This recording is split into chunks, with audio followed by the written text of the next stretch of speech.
ছাত্ৰ ছাত্ৰীসকল, আজি আমি ত্ৰিকোণমিতিৰ কিছুমান প্ৰয়োগৰ পাৰ্ট 4 লৈ আহিছো আৰু এই পাৰ্টত যিকেইটা অংক কৰিম গোটেইকেইটাই হাইস্কুল শিক্ষান্ত পৰীক্ষাৰ কাৰণে খুবেই গুৰুত্বপূৰ্ণ। গতিকে এইকেইটা ভালদৰে তোমালোকে প্ৰেক্টিছ কৰিবা। গতিকে আজি আমাৰ 7 নম্বৰ প্ৰশ্নৰ পৰা আছিলে। 7 নম্বৰ প্ৰশ্নটো মই এবাৰ পঢ়ি দিছো। ভূমিৰ এটা বিন্দুৰ পৰা 20 মিটাৰ ওখ এটা অট্টালিকাৰ ওপৰত 20 মিটাৰ ওখ অট্টালিকাৰ ওপৰত স্থাপন কৰা এটা প্ৰেৰণ স্তম্ভৰ পাদবিন্দু আৰু শীৰ্ষবিন্দুৰ উঠন কোণ যথাক্ৰমে 45 ডিগ্ৰী আৰু 60 ডিগ্ৰী। স্তম্ভটোৰ উচ্চতা উলিওৱা। এতিয়া ছবি এটা আঁকি লওঁ। এইখিনি ভূমিত এটা বিন্দু আছে, বিন্দুটো হৈছে এ আৰু এইটো হৈছে অট্টালিকা। অট্টালিকাটো মই দি দিছো বি চি আৰু অট্টালিকাটো কিমান বুলি কৈছে? অট্টালিকাটো 20 মিটাৰ ওখ। গতিকে অট্টালিকাটো কিমান? 20 মিটাৰ। আৰু অট্টালিকাটোৰ ওপৰত কি আছে? অট্টালিকাৰ ওপৰত স্থাপন কৰা এটা প্ৰেৰণ স্তম্ভ। অট্টালিকাৰ ওপৰত আৰু এটা বস্তু আছে, সেইটো হৈছে স্তম্ভ। এতিয়া অট্টালিকাটোৰ ওপৰত মই অকমান দীঘলকে টানি দিছো চি আৰু এইটো মই দি দিছো। গতিকে অট্টালিকাটোৰ ওপৰত এটা স্তম্ভ। অট্টালিকা 20, তাৰ ওপৰত স্তম্ভ। আৰু ভূমিত থকা বিন্দুটো কি আছিলে? ভূমিৰ এটা বিন্দুৰ পৰা ভূমিত থকা বিন্দুটো কি আছিলে? বি। আৰু সেই বিন্দুটোৰ পৰা কি কৈছে? বিন্দুটোৰ পৰা প্ৰেৰণ স্তম্ভৰ পাদবিন্দু, এইটো প্ৰেৰণ স্তম্ভ আছিলে। প্ৰেৰণ স্তম্ভৰ পাদবিন্দু আছিলে চি আৰু শীৰ্ষবিন্দু আছিলে ডি। প্ৰেৰণ স্তম্ভৰ পাদবিন্দু আৰু শীৰ্ষবিন্দুৰ উঠন কোণ যথাক্ৰমে 45 ডিগ্ৰী আৰু 60 ডিগ্ৰী। প্ৰথমতে পাদবিন্দু কৈছে, তাৰপিছত শীৰ্ষবিন্দু বুলি কৈছে। গতিকে ভূমিত থকা বিন্দুটোৰ পৰা পাদবিন্দুলৈ, ভূমিত থকা বিন্দুটোৰ পৰা শীৰ্ষবিন্দুলৈ 45 ডিগ্ৰী আৰু 60 ডিগ্ৰী।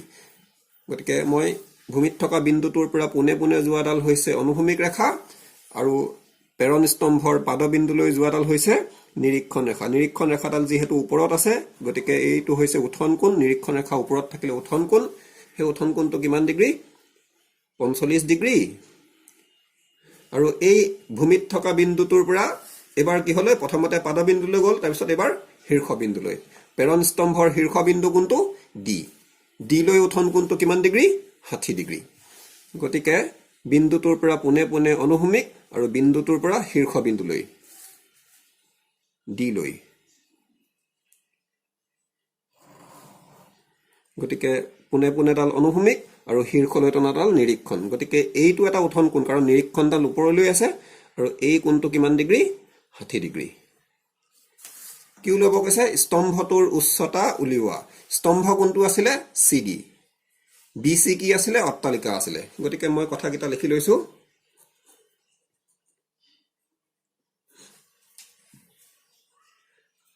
ধৰা হল অট্টালিকাটোৰ উচ্চতা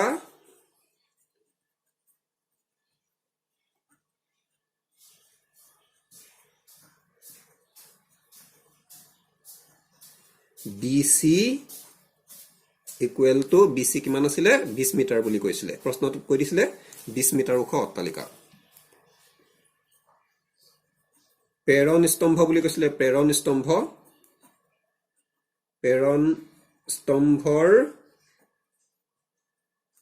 উচ্চতা, প্ৰেৰণ স্তম্ভ কোনটো আছিলে? C D. আৰু সেই স্তম্ভৰ উচ্চতাটো কৈ ল'ব, স্তম্ভৰ উচ্চতা উলিওৱা। গতিকে মই চি ডিটো উলিয়াব লাগে। আৰু কৈছিলে ভূমিত থকা বিন্দুটো, ভূমিত থকা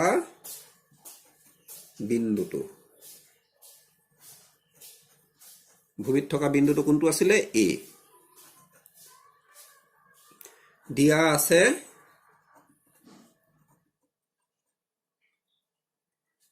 ভূমিত থকা বিন্দুটোৰ পৰা পাদবিন্দুলৈ, প্ৰেৰণ স্তম্ভৰ পাদবিন্দু চি হয়। পাদবিন্দুলৈ কোণটো কিমান ডিগ্ৰী? 45 ডিগ্ৰী। কোণ চি এ বি 45 ডিগ্ৰী। আৰু কোণ ভূমিত থকা বিন্দুটোৰ পৰা শীৰ্ষবিন্দুলৈ, গতিকে এই কোণটো 60 ডিগ্ৰী। কোণ ডি এ বি 60 ডিগ্ৰী স্তম্ভটোৰ উচ্চতা তাৰমানে মোক CD লাগে এতিয়া আমি কেনেকৈ কৰিম মই অকমান কৈ দিছো প্ৰথমতে এই সৰু ত্ৰিভুজটো লম যেটো আছিলে ABC যত B কোণটো সমকোণ সদায় সমকোণী ত্ৰিভুজটো লব লাগিব সমকোণী ত্ৰিভুজ এই ত্ৰিভুজৰ পৰা মই এডাল হৈছে সূক্ষ্ম কোণৰ অপজিট ডাল পাৰপেন্ডিকুলাৰ আৰু সূক্ষ্ম কোণৰ লগত লাগি থকা ডাল বেছ গতিকে পাৰপেন্ডিকুলাৰ দিয়া আছে AB উলিয়াই পেলাম তাৰ পিছত যেতিয়া AB পাই যাম ভালকে যদি চাবলৈ যাও ABD ডাঙৰ ত্ৰিভুজটোত তাৰ AB যেটো পাই গলো প্ৰথম ত্ৰিভুজৰ পৰা সেই AB ডাল ব্যৱহাৰ কৰি মই BD উলিয়াম আৰু সেই গুটে BD ডালৰ পৰা BC টো অতৰাই দিলে থাকি যাব CD যেটো আমাৰ স্তম্ভৰ উচ্চতা গতিকে আমাৰ এনেকৈ আনসাৰটো ওলাই যাব গতিকে প্ৰথমতে মই এই সৰু ত্ৰিভুজটো লম আৰু সদায় এনেকুৱা ক্ষেত্ৰত তোমালোকে সৰু ত্ৰিভুজটো আগতে লবা গতিকে লিখিছো এতিয়া ABC সমকোণী ত্ৰিভুজৰ পৰা পাও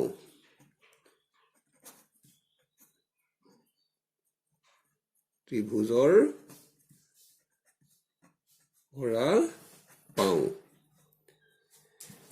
এতিয়া কি দিয়া আছে যেটো কোণ আছে কোণটোৰ অপজিট ডাল পাৰপেন্ডিকুলাৰ আৰু যিডাল উলিয়াম হেডাল হৈছে বেছ পাৰপেন্ডিকুলাৰ বেছৰ মাজৰ সম্বন্ধ tan আৰু cot মই tan ব্যৱহাৰ কৰিম tan কিমান ডিগ্ৰী 45 ডিগ্ৰী tan মানে কি আছিল পাৰপেন্ডিকুলাৰ বাই বেছ কোণটোৰ অপজিট ডাল হৈছে পাৰপেন্ডিকুলাৰ আৰু কোণটোৰ লগত লাগি থকা ডাল হৈছে বেছ প্ৰায় থিয়ডাল পাৰপেন্ডিকুলাৰ আৰু পৰি থকা ডাল বেছ তেনেকৈ হয় tan 45 ডিগ্ৰী মই লিষ্টখন শিকাইছিলো tan 45 ডিগ্ৰীৰ ভ্যালুটো হৈছে 1 মনত ৰাখিবা BC কিমান আছিল 20 আৰু AB টো যেটো উলিয়াম হেতু তলত আছে AB টো সমান চিনৰ অন্যটো ফাললৈ লৈ নিলে 1 ৰ লগত পূৰণ হ'ব 1 পূৰণ AB 1 ৰ লগত কিবা সংখ্যা পূৰণ হলে সেই সংখ্যাটোকে হয় AB আৰু ইফালে কি থাকিব 20 গতিকে যেহেতু এটো 20 আছিল এটো যেহেতু মিটাৰত আছিল এই বাহুটো মিটাৰতে হ'ব আৰু সদায় এটা কথা মন কৰিবা যেতিয়া এটা ত্ৰিভুজত সমকোণী ত্ৰিভুজত এটা সূক্ষ্ম কোণ 45 হয় ইটো সূক্ষ্ম কোণো 45 এই হ'ব কাৰণ 45 45 90 আৰু এই বিট 90 টোটাল কিমান হৈছে 90 90 180 গতিকে এটা 45 হলে ইটো 45 এই হ'ব তাৰ মানে কি হয় এটো যদি 45 হয় ইটো 45 যদি হয় তাৰ মানে দুইটা কোণ সমান সমান আৰু ক্লাস 9 ত তোমালকে ত্ৰিভুজ নামৰ অধ্যায়টোত পাইছিলা এটা সমদ্বিবাহু ত্ৰিভুজৰ সমান কোণৰ বিপৰীত বাহু সমান গতিকে এই কোণটোৰ লগত এই কোণটো যদি 45 হয় এই কোণটোৰ বিপৰীত বাহু AB আৰু এই কোণটোৰ বিপৰীত বাহু BC গতিকে দুইটা বাহু সমান হ'ব এতিয়া আমি BCও 20 আছিল ABও 20 হৈছে গতিকে ABও 20 হৈছে গতিকে 45 দেখিলেই গম পাবা অন্যটো 45 হ'ব আৰু তাৰ অপজিটে থকা বাহু কেইটাও সমান সমান হ'ব 20 হলে এটো 20 হ'ব আমি 10 ব্যৱহাৰ নকৰাকেও গম পাও কাৰণ এটো যদি 45 হয় এটো 45 হয় ঠিক আছে এতিয়া মই ডাঙৰ ত্ৰিভুজটো লৈ আহিছো আকৌ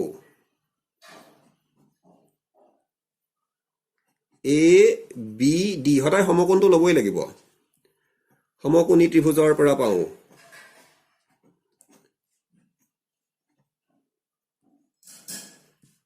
ত্ৰিভুজৰ পৰা পাও গতিকে মই BD উলিয়াম আৰু AB টো মই পাই গলো AB 20 বুলি পাই গলো গতিকে তাৰ ভিতৰত মই BD ৰ পৰা এই ডখৰ অতৰাই দিলে থাকিব CD গতিকে যেটো আমাৰ স্তম্ভটোৰ উচ্চতা আছিল এটো অট্টালিকাৰ উচ্চতা এটো স্তম্ভৰ উচ্চতা গতিকে আমাৰ কামটো হৈ যাব গতিকে এডাল হৈছে পাৰপেন্ডিকুলাৰ আৰু এডাল হৈছে বেছ পাৰপেন্ডিকুলাৰ বেছৰ মাজৰ সম্বন্ধ 10 আৰু এইবাৰ 10 কিমান ডিগ্ৰী 60 ডিগ্ৰী ডাঙৰ ত্ৰিভুজটো 10 মানে কি আছিল পাৰপেন্ডিকুলাৰ বাই বেছ সূক্ষ্ম কোণটোৰ অপজিট ডাল হৈছে পাৰপেন্ডিকুলাৰ BD আৰু সূক্ষ্ম কোণটোৰ লগত লাগি থকা ডাল বেছ AB 10 60 ডিগ্ৰীৰ ভ্যালুটো মনত ৰাখিবা বৰ দৰকাৰী ভ্যালু √3 BD এতিয়া মোক BD নালাগে যেহেতু মোক CD হে লাগে অকল কাৰণ স্তম্ভটোৰ উচ্চতা হে লাগে অট্টালিকাৰ উচ্চতা আমি জানো গতিকে ইয়াত যেটো BD লিখিলো সেই BD ৰ ঠাইত মই CD প্লাস BC লিখিব পাৰো CD প্লাস BC আৰু তলত কি থাকিলে AB তলত লিখিছো AB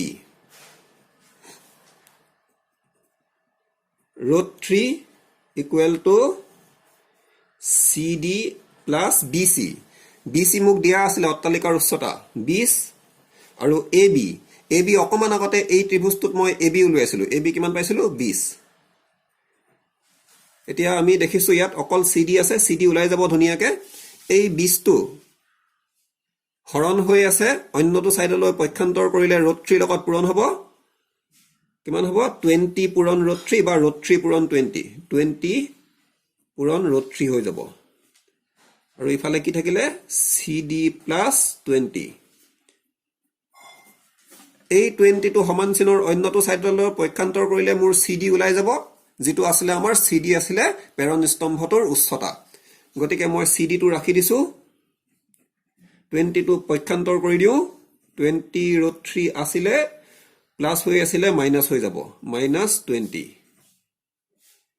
এতিয়া যদি চাও প্ৰথমটো 20 আছে পিছৰটো 20 আছে দুটা পদতে 20 আছে 20 টো যদি কমন লৈ লও প্ৰথম থাকিলে কিমান থাকিলে ৰুট 3 -20 কমন ললে 20 লগত 1 এটা পূৰণ হৈ থাকে 20 কমন লৈ ললে 1 থাকিলে ইকুৱেল টু CD গতিকে CD উলাই গল আৰু CD ইকুৱেল টু 20 ৰুট 3 -1 যেহেতু এককবোৰ মোৰ মিটাৰত আছে গতিকে এই এককটো মই মিটাৰতে লিখিব লাগিব মিটাৰ এতিয়া CD টো কি আছিল প্ৰেৰণ স্তম্ভটোৰ উচ্চতা আমাক উলিয়াব কৈছিলে কি স্তম্ভটোৰ উচ্চতা উলিওৱা এতেকে স্তম্ভটোৰ উচ্চতা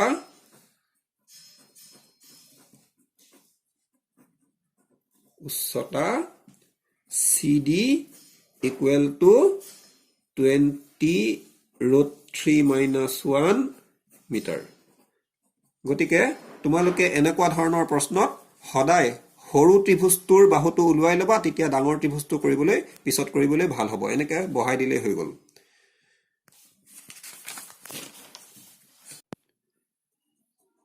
8 নম্বৰ প্ৰশ্নটো চোৱা এতিয়া এটা পকা ভেটিৰ ওপৰত মানে এটা পকা ভেটি আছে তাৰ ওপৰত 1.6 মিটাৰ ওখ মূৰ্তি এটা থিয় হৈ আছে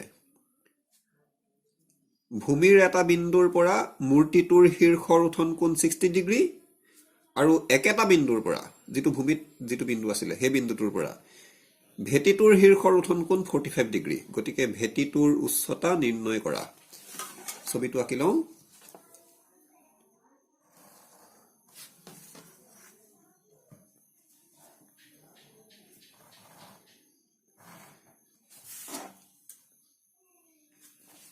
এটো ভূমিত থকা বিন্দুটো হৈছে A BC টো হৈছে ভেটি আৰু CD টো হৈছে মূৰ্তি ভেটিটোৰ ওপৰত পকা ভেটি তাৰ ওপৰত এটো মূৰ্তি আৰু মূৰ্তিটো কিমান 1.6 মিটাৰ ওখ গতিকে মূৰ্তিটো 1.6 মিটাৰ ভূমিৰ এটা বিন্দুৰ পৰা ভূমিত কোনটো বিন্দু আছিল A বিন্দুটোৰ পৰা মূৰ্তিটোৰ শীৰ্ষৰ উঠন কোণ 60 ডিগ্ৰী মূৰ্তিটো আছিল CD তাৰ শীৰ্ষ আছিল D লৈ উঠন কোণটো 60 ডিগ্ৰী গতিকে বিন্দুটোৰ পৰা পোনে পোনে অনুভূমিক আৰু বিন্দুটোৰ পৰা শীৰ্ষলৈ টানিলে হেতু হ'ব নিৰীক্ষণ ৰেখা আৰু এই নিৰীক্ষণ ৰেখাডাল ওপৰলৈ আছে গতিকে এই উঠন কোণটো কিমান ডিগ্ৰী বুলি কৈছে 60 ডিগ্ৰী আকৌ কৈছে একেটা বিন্দুৰ পৰা মানে এই নামৰ বিন্দুটোৰ পৰা ভেটিটোৰ শীৰ্ষৰ উঠন কোণ 45 ডিগ্ৰী ভেটি কোণটো আছিল BC তাৰ শীৰ্ষ কোণটো আছিল C লৈ উঠন কোণ গতিকে বিন্দুটোৰ পৰা পোনে পোনে অনুভূমিক আৰু বিন্দুটোৰ পৰা শীৰ্ষলৈ কিহৰ শীৰ্ষলৈ ভেটিটোৰ শীৰ্ষলৈ গতিকে এই কোণটো কিমান ডিগ্ৰী 45 ডিগ্ৰী বুলি কৈছে কি উলিয়াব কৈছে ভেটিটোৰ উচ্চতা নিৰ্ণয় কৰা তাৰমানে BC ভেটি আছিল হেতু উলিয়াব লাগে তোমালোকে দেখিছা এই ছবিটো 8 নম্বৰৰ প্ৰশ্নৰ যেটো ছবি আৰু 7 নম্বৰৰ প্ৰশ্নৰ যেটো ছবি দুইটা একেটাই আছিল 7 নম্বৰ প্ৰশ্নৰ ইয়াত ওপৰৰটো উলিয়াবলৈ কৈছিলে এবাৰ তলৰটো উলিয়াব কৈছে ছবিটো হেতুৱে ডিফাৰেন্স গতিকে কথাখিনি মই 8 নম্বৰ প্ৰশ্নটো লিখিছো ধৰা হল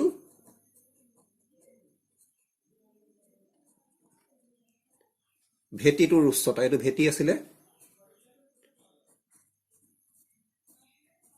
ভেটিটোৰ উচ্চতা কি বুলি ধৰি ল'ম, সেইটো BC বুলি ধৰি ল'ম।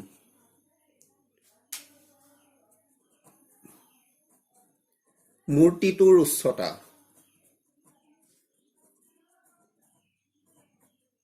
মূৰ্তিটো কোনটো আছিলে, CD, আৰু CD কিমান আছিলে, 1.6 মিটাৰ।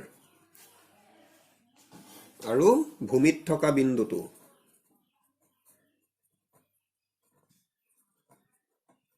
ভূমিত থকা বিন্দুটো কোনটো বিন্দু আছিলে, A। দিয়া আছে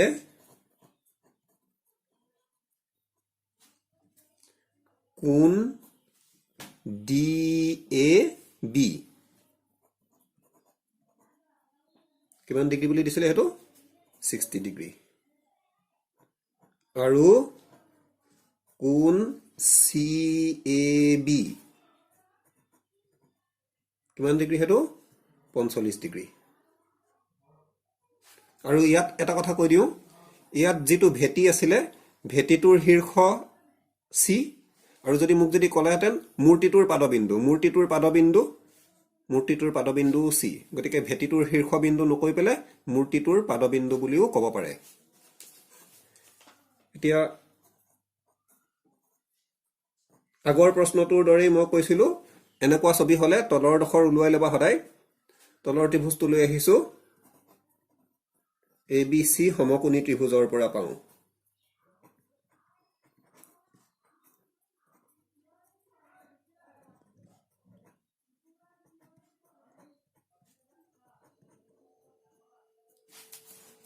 টেন ব্যৱহাৰ কৰিছো। টেন কিমান ডিগ্ৰী ইয়াত, 45 ডিগ্ৰী। সৰু ত্ৰিভুজটো যিটো, টেন মানে পাৰপেণ্ডিকুলাৰ বাই বেছ আছিলে, সূক্ষ্ম কোণৰ অপজিটডাল হৈছে BC, পাৰপেণ্ডিকুলাৰ, আৰু সূক্ষ্ম কোণটোৰ লগত লাগি থকাডাল বেছ AB। টেন 45 ডিগ্ৰীৰ ভেলুটো অকমান আগতে কৈ গৈছিলো, 1 BC, সেইটোও দিয়া নাই, আৰু ABও দিয়া নাই, AB টো সমান চিনৰ অন্যটো চাইডলৈ লৈ আনিলে হৰণ হৈ আছিলে 1ৰ লগত পূৰণ হ'ব, 1 পূৰণ AB, আৰু ইফালে থাকিব BC। গতিকে এটা সম্বন্ধ পালো, কি পালো, AB আৰু BC দুইটা সমান, তাৰমানে AB আৰু BC সমান। আৰু তোমালোকক মই কৈছিলো, যদি এটা সমকোণী ত্ৰিভুজৰ এটা কোণ সূক্ষ্ম কোণ যদি 45 ডিগ্ৰী হয়, ইটো সূক্ষ্ম কোণো 45 হ'ব, 45 90, আৰু এইফালে 90, টোটেল 180। গতিকে দুইটা কোণ 45 মানে দুইটা কোণ সমান, গতিকে সমান কোণৰ বিপৰীত বাহু সমান, গতিকে এইটোৰ বিপৰীত বাহু AB, আৰু এইটোৰ বিপৰীত বাহু BC, দুইটা AB আৰু BC দুইটা সমান ওলাইছে। এতিয়া মই ডাঙৰ সমকোণী ত্ৰিভুজটো লৈ গৈছো, সমকোণটো ল'বই লাগিব। আকৌ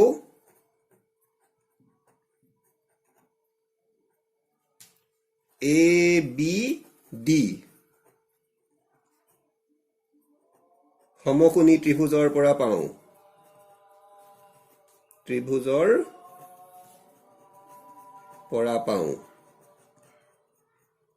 আকৌ 10 ব্যৱহাৰ কৰিছো।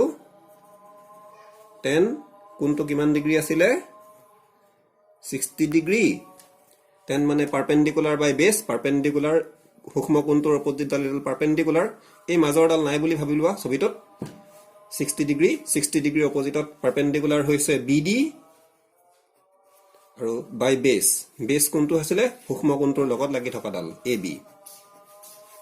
10 60 ডিগ্ৰীৰ ভেলুটো আছিলে √3। মই BD উলিয়াব লাগে নেকি, নালাগে। মোক কি কৈছে, ভেটিটোৰ উচ্চতা ওলোৱা। ভেটি কোণটো আছিলে BC, গতিকে BDটো যিহেতু মোক নালাগে, গতিকে BDৰ ঠাইত মই লিখিব পাৰো CD যোগ CD যোগ BC, মোক লাগে BC। আৰু তলত আছে AB, AB আৰু BC দুটা সমানেই, যিহেতু মোক AB একেবাৰে দৰকাৰে নাই, গতিকে ABৰ ঠাইত ইচ্ছা কৰিলে মই কি লিখিব পাৰো, AB আৰু BC দুটা সমানেই, গতিকে ABৰ ঠাইত মই কি লিখিম, BC লিখি দিছো, কাৰণ AB আৰু BC সমান। ক'ৰ পৰা, 1ৰ পৰা।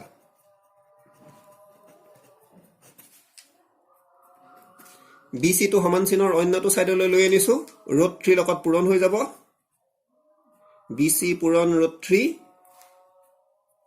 ইফালে থাকিলে CD আৰু CD মই ছবিটোত দেখি আছো মূৰ্তিটোৰ উচ্চতা 1.6 মিটাৰ গতিকে CD ৰ ঠাইত লিখিম 1.6 যোগ BC এতিয়া তোমালোকে দেখিছা ইয়াত অকল আমাৰ BC আছে এই BC টো এফালে প্লাস হৈ আছে অন্যটো সাইডলৈ লৈ গলে √3BC আছিলে আৰু প্লাস থকা BC টো -BC ইকুৱেল টু কিমান থাকিলে 1.6 এতিয়া সোয়া ইয়াতো BC আছে মাইনাসৰ পিছতো BC আছে গতিকে BC টো কমন যদি লৈ লও থাকিব কি প্ৰথমটোত থাকিব √3 -BC লৈ ললে BC লগত 1 এটা পূৰণ হৈ থাকে 1 থাকি গল 1.6 লাগে মোক BC ৰাখি দিছো এইখিনি BC লগত পূৰণ হৈ আছিল সমান চিনৰ ইফালে লৈ গলে হৰণ √3 - 1 টো তলত আহি যাব আৰু ওপৰত কি থাকিব 1.6 এতিয়া তোমালোকক মই আৰু এটা কথা কৈ দিও তলত যেতিয়া √3 - 1 থাকে তেতিয়া হলে √3 + 1 এটা দি পেলে পূৰণ কৰিবা আৰু +1 থাকিলে -1 দি পেলে পূৰণ কৰিবা √3 - 1 আৰু ওপৰত আছিল 1.6 -1 থকা কাৰণে √3 + 1 লগাই দিছো তলত লগালে একেখিনিকে ওপৰতো লগাব লাগিব √3 + 1 কাৰণ এটো লগত এটো কটাকটি কৰি দিলে আগৰখিনি একেখিনিয়ে থাকি যাব এতিয়া BC ইকুৱেল টু √3 - 1 √3 + 1 তোমালোকে এটা ফৰ্মুলা পাইছিলা a - b a + b equal to কি আছিল a² - b² a - b a + b a b দেখিছা এই ফৰ্মুলাটো মতে হ'ব a² - b² a কোনটো √3² - b² b কোনটো 1² আৰু ওপৰত থাকিছে 1.6 √3 + 1 √3² √3 দুটা পূৰণ হ'ব √3 পূৰণ √3 3 আৰু 1 ৰ স্কয়াৰ 1 দুটা 1 পূৰণ 1 1 1.6 √3 + 1 BC ইকুৱেল টু 3 ৰ পৰা 1 মাইনাস কৰিলে 2 আৰু ওপৰত 1.6 √3 + 1 2 ৰে 16 কাটিলে 2 8 গুণ 16 এটাৰ আগত দশমিক আছে গতিকে এটা সংখ্যাৰ আগত দশমিক আৰু আগত একো নাথাকিলে 0 এটা লগাই দিছো কিমান লৈছে 0.8 √3 + 1 কি ওলাইছে BC টো কি আছিল BC টো আছিল ভেটি আৰু এটো আছিল মূৰ্তি মোক কি কৈছিলে ভেটিটোৰ উচ্চতা নিৰ্ণয় কৰা আমাৰ আনসাৰ ওলাই গল এতেকে ভেটিটোৰ উচ্চতা BC কিমান পাইছো 0.8 √3 + 1 আৰু যিহেতু এককবোৰ মোৰ মিটাৰত আছিল গতিকে এইটো মিটাৰতে হ'ব গতিকে মই লিখি দিছো মিটাৰ